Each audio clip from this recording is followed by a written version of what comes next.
வணக்கம். நான் உங்கள் ஜெயா. இன்றைக்கி நம்ம இந்த வீடியோவில் வில்லியம் ஷேக்ஸ்பியர் எழுதின Alps well that ends well இந்த பிளேயோடைய சம்மரியை பார்க்கலாம் வாங்க. பிளேயோட ஆரம்பத்தில் பார்த்தீங்கன்னா கவுண்ட் ஆஃப் ரோசலின் அவர் இறந்துடுறாரு. அவருடைய ஃபிசிஷியனான ஜெரார்ட் டி நார்மன் ஒரு 6 மாதத்துக்கு முன்னாடியே இறந்துட்டுருக்காரு. இப்போ இந்த கவுண்டோடைய மகன் பெட்ராம் அவர் தான் அடுத்த கவுண்ட் ஆகணும். ஆனால் அவர் ரொம்ப ரொம்ப சின்னவராக இருக்கிறதுனால அவரால் கவுண்ட் ஆக முடியல. அவர் கொஞ்சம் காலம் வெயிட் பண்ணணும். அந்த நேரத்தில் என்ன நினைக்கிறாருன்னா, சரி நம்ம பாரிஸ்க்கு போய் அங்கே ராஜாவுக்கு ஒரு வார்டாக இருக்கலான்னு போயிடுறாரு. இப்போது ஜெரார்டோடைய மகளான ஹெலனுக்கு பெட்ராம் ரொம்ப பிடிக்கும். அவனை விரும்புகிறான். அவ்வளோதான் திருமணம் பண்ணிக்கணும்னு நினைக்கிறான். இப்போ அவன் போயிட்டான் பாரிஸ்க்கு அப்படின்னு தெரிஞ்சோடனே அவன் மனசு ரொம்ப பதட்டப்படுது. நம்மளை எப்படியாவது அங்கே போயிடணும்னு நினைக்கிறான். ஆனால் போகிறதுனால என்ன பிரயோஜனம் அப்படின்றதும் அவன் மனசில் இருக்குது. ஏன்னா பெட்ராம் ஒரு நோபல் ஃபேமிலி. இவன் ஒரு சாதாரண குடிமகள். அப்போ இவன் எப்படி போய் ஒரு நோபல் பர்சனான பெட்ராமை போய் திருமணம் பண்ணிக்க முடியும்? நோபல் பர்சன்னா அரச குடும்பத்தை சேர்ந்தவன். அதனால் அவன் என்ன நினைக்கிறான்னா, சரி எப்படியாவது இப்போது பாரிஸில் அந்த ராஜா கிட்ட தானே போயிருக்கான். அந்த ராஜாவுக்கு ஃபிஸ்டுலான ஒரு வியாதி இருக்குதுன்னு அவளுக்கு தெரியும். அந்த வியாதியை நம்ம குணப்படுத்திட்டா அந்த ராஜா நம்ம கேட்குற எல்லாத்தையுமே கொடுப்பாருன்றதும் அவளுக்கு தெரியும். அதனால் நம்ம போய் எப்படி அந்த ராஜாவை குணப்படுத்தி அந்த ராஜாவோட மனசில் இடம் பிடிச்சி அவர்கிட்ட சொல்லி நம்ம பெட்ராமுக்கு திருமணம் பண்ணிக்கணும் அப்படின்னு நினச்சிக்கிறான். இப்போ கவுண்டஸ் இருக்காங்களா, பெட்ராமுடைய அம்மா, அவங்களும் ஹெலனுக்கு கார்டியனாக இருக்காங்க. அவங்களுக்கு ஹெலனை ரொம்ப பிடிக்கும். அதனால் அவங்க என்ன சொல்கிறாங்கன்னா, உனக்கு நான் எல்லாத்துலேயும் சப்போர்ட் பண்ணுறேன் அப்படின்னு சொல்லிட்டு பாரிஸ்க்கு அனுப்பி வைக்கிறதுக்கும் அவங்களே உதவி செய்கிறாங்க. இங்கே பெட்ராம் அவர் என்ன ஆயிடுதுன்னா, அங்கே ஃப்ளாரண்டைன், அதாவது ஃப்ளாரண்டைன்னா வார்ஸ்னால் ஃப்ளாரன்ஸுக்கும் சியனாவுக்கும் சண்டை நடக்குது. அந்த சண்டையில் போய் பங்கெடுத்துக்கணும்னு அவருக்கு ரொம்ப ஆசையாக இருக்குது. ஆனால் ராஜா என்ன சொல்லிடுறாருன்னா, இல்லை நீ ரொம்ப வயசில் சின்னவன், உன்னெல்லாம் போருக்கு அனுப்ப முடியாதுன்னு சொல்லிடுறாரு. ஆனால் இந்த ராஜா எப்படின்னா, இவர் ஒரு ஃப்ரெஞ்ச் கிங், பாரிஸில் ஆண்டுறார் இல்லையா. இவர் என்னன்னா, நான் ஃப்ளாரன்ஸையும் சப்போர்ட் பண்ண மாட்டேன், சியானையும் சப்போர்ட் பண்ண மாட்டேன். ஆனால் என்கிட்ட இருக்கிற நோபல்ஸ் எல்லாம் யாருக்கு சப்போர்ட் பண்ணி சண்டை போடணும்னு நினைக்கிறீங்களோ நீங்கள் போய் சண்டை போடுங்கன்னு சொல்லிடுறாரு. ஆனால் பெட்ராம் மட்டும் அனுப்ப மாட்டேன்றாரு. இப்போ என்ன ஆகிடுதுன்னா, அந்த ராஜா ஏற்கனவே ஃபிஸ்டுலால் கஷ்டப்பட்டுருந்ததுனால அவர் சொல்கிறாரு, நான் இன்னும் எவ்வளோ நாள் இருப்பேனே தெரியல அப்படின்னு அவர் புலம்பின்னு இருக்கும் போது தான் ஹெலன் அங்கே வரா. அவள் கையில் அவங்க அப்பா இறக்கிறதுக்கு முன்னாடி செஞ்சு வச்சு மிச்சம் வச்சுட்டு போன மருந்து இருக்குது. அவளுக்கு நல்லா தெரியும் இந்த மருந்து ராஜாவை குணப்படுத்திடும்னு. அதனால் அவள் சொல்கிறா, ராஜா நான் உங்களுக்கு வியாதியை குணப்படுத்திடும் போது எவ்வளோ பெரிய மருத்துவர்கள்லாம் இன்னும் குணப்படுத்த முடியல, நீ சின்ன பொண்ணு, நீ எப்படி குணப்படுத்துவேன்னு சொல்லிவிட்டு அவர் ஒரு மாதிரி ஏளனமாக தான் கேட்குறாரு. அப்போ ஹெலன் சொல்கிறா, நான் கொடுக்குற மருந்து உங்களை குணப்படுத்தலைன்னா நீங்கள் என்னை தூக்கில் போட்டுடுங்க, என் தலையை வெட்டி சாவடிச்சிடுங்க, எனக்கு மரண தண்டனை விதிச்சிடுங்க. ஆனால் கண்டிப்பாக நான் சொல்கிறேன் இந்த மருந்து உங்களுக்கு உதவும்னு சொல்லும் போது இவ்வளோ பிடிவாதமாக இருக்கும்போது ராஜாவால் ஒன்றும் சொல்ல முடியல. அவர் சரின்னு சொல்கிறாரு. நினச்ச மாதிரியே என்ன ஆகிடுதுன்னா, அவரோட வியாதி குணமாகிடுது. அவருக்கு ரொம்ப சந்தோஷமாகிடுது. நம்மளை மரணத்துலேருந்து இந்த பொண்ணு காப்பாற்றிருக்கா அப்படின்றதுனால அவன் மேலே ரொம்ப அன்பாயிட்டு, நீ என்ன வேணா கேளு நான் உனக்கு தரேன்னு சொல்லும் போது அவள் என்ன சொல்கிறான்னா, எனக்கு பெட்ராம் திருமணம் பண்ணிக்கணும்னு ஆசையாக இருக்குது, நீங்கள் தான் செஞ்சு வைக்கணும் அப்படின்னு சொல்லிடுறான். ஆனால் பெட்ராமுக்கு அந்த எண்ணமே இல்லை. அவன் முடியாதுன்னு சொல்கிறான். ஆனால் ராஜா கட்டளை இட்டுறாரு, இல்லை நீ ஹெலனாவை தான் திருமணம் பண்ணிக்கணும், அவள் என் உயிரியை காப்பாற்றியிருக்கா அப்படின்னு சொல்லிட்டு. அதனால் அவன் திருமணம் பண்ணிக்கிறான். ஆனால் என்ன சொல்லிடுறான்னா, நான் உங்களோட கணவனாக நடந்துக்கவே மாட்டேன்.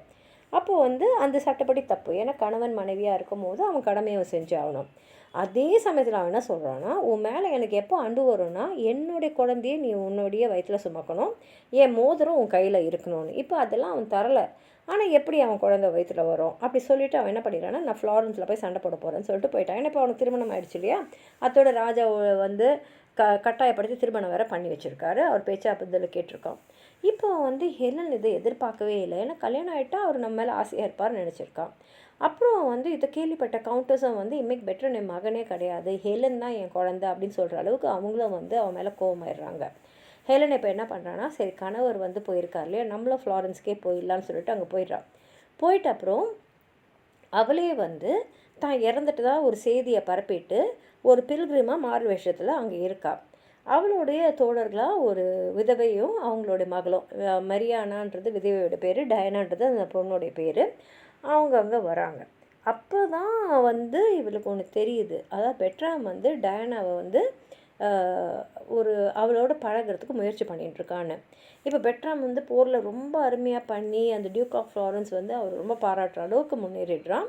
அப்போ தான் அவனுக்கு ஒன்று தெரியுது, அவங்களுடைய படையில் இருக்கிற பேரலோஸ்ன்ற ஒரு வீரர், அவர் ரொம்ப பயந்தாங்கோலி. அப்படி இருக்கும்போது என்ன ஆகிடும், திடீர்னு ஃப்ரெஞ்சு யார்கிட்டையாவது மாட்டிக்கிட்டாங்க வச்சுங்களேன். இப்போ இவன் வந்து யாராவது எதிரிக்கிட்ட மாட்டிக்கிட்டாங்கன்னா, அப்போ ஃப்ரெஞ்சு இவன் காட்டி கொடுத்துட்டானா, எங்கெங்கெல்லாம் எது ஆயுதப்படை இருக்குது, யார் யார் எங்கே இருக்காங்கன்னு சொல்லிட்டாங்கன்னா, அதனால் என்ன பண்ணுறாங்கன்னா ஒரு திட்டம் தீட்டுறாங்க. இவனை வந்து கையும் களவாக படிக்கணுன்றதுக்காக இவங்க என்ன பண்ணாங்க, பேரலாஸை போய் பிடிச்சிடுறாங்க. ஆனால் விரோதி சைட்லேருந்து வந்து பிடிச்ச மாதிரி பண்ணிவிட்டு அவங்ககிட்ட கேட்ட உடனே இவங்க எதிர்பார்த்த மாதிரி பேரலோ எல்லாத்தையுமே சொல்லிடுறான். எங்கே ஆயுதம்லாம் இருக்குது, எங்கே யார் இருக்காங்க, என்ன திட்டம் என்னெல்லாம் தெரியுமோ அத்தனையும் சொல்லிடுறான். அப்புறம் அவங்க வந்து நாங்கள் வந்து ஃப்ரெஞ்சு தான், நான் வந்து உன்னை வந்து கண்டுபிடிக்கிறது தான் அப்படி பண்ணணும்னு சொல்லிட்டு எடுத்துன்னு போய் அவனை எடுத்து போய் ஃப்ளாரன்ஸில் விட்டுட்டு வந்துடுறாங்க.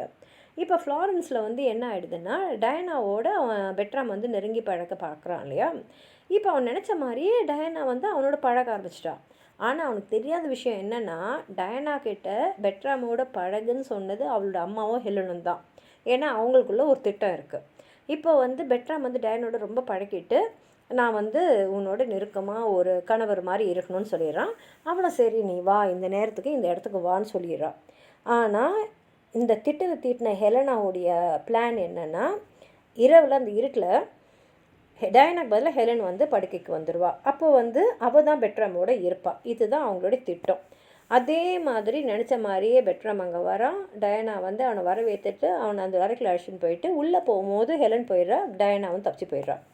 இப்போது வந்து அவனோட நெருக்கமாக இருக்கும்போது ஹெலன் வந்து அவனோட மோதிரத்தை எடுத்துடுறான். இதுதான், ஏன்னா அவன் சொல்லியிருக்கான்ல, அத்தோட அன்றைக்கி ராத்திரி உன் கூட இருந்தது நான் தான்றதுக்கு ஒரு அடையாளமாக வேணும்.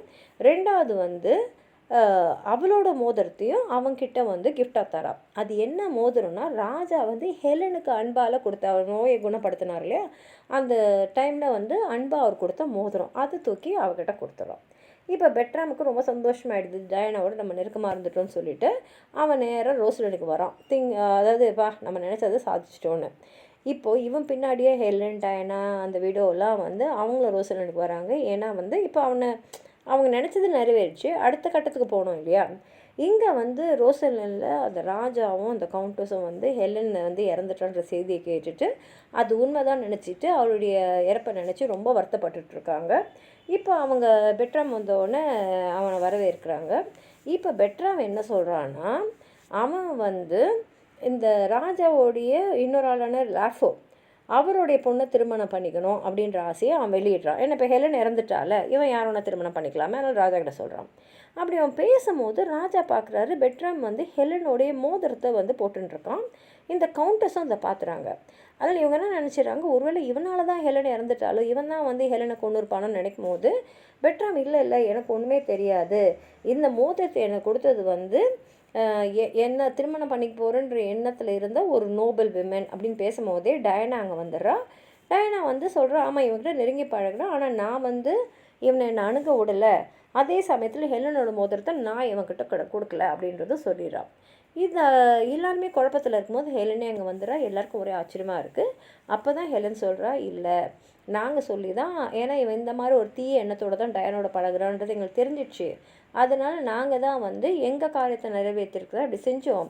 இப்போது அவன் எதிர்பார்த்த மாதிரி அவனோட குழந்தைய வயிற்றில் இருக்குது, அவனோட மோதிரமும் என் கையில் இருக்குதுன்னு சொல்லிட்டு அவனோட புத்திசாலித்தனத்தை சொன்ன உடனே அதே சமயத்தில் அவனும் வந்து மனசை திருந்தி இனிமேல் நான் ஒரு நல்ல கணவனாக இருப்பேன் அப்படின்னு சொல்லிட்டு, அதே மாதிரி ராஜாவும் வந்து டயனா கிட்ட இவளுக்காக நீ எவ்வளோ வந்து கஷ்டங்களை ஏற்றிருக்க அப்படின்றது எனக்கு புரியுதுன்னு சொல்லிட்டு அவளுக்கும் வந்து பரிசு கொடுக்கறதோடு இந்த ப்ளே வந்து முடியுது. உங்களுக்கு எதாவது சொல்லணும்னு நினச்சிங்கன்னா கீழே இருக்கிற கமெண்ட் பாக்ஸில் எழுதுங்க. இந்த வீடியோ லைக் பண்ணுங்கள், உங்கள் ஃப்ரெண்ட்ஸோடு ஷேர் பண்ணுங்கள். சப்ஸ்கிரைப் பண்ணாதவங்களாம் ப்ளீஸ் சப்ஸ்கிரைப் பண்ணி சப்போர்ட் பண்ணுங்கள். நன்றி.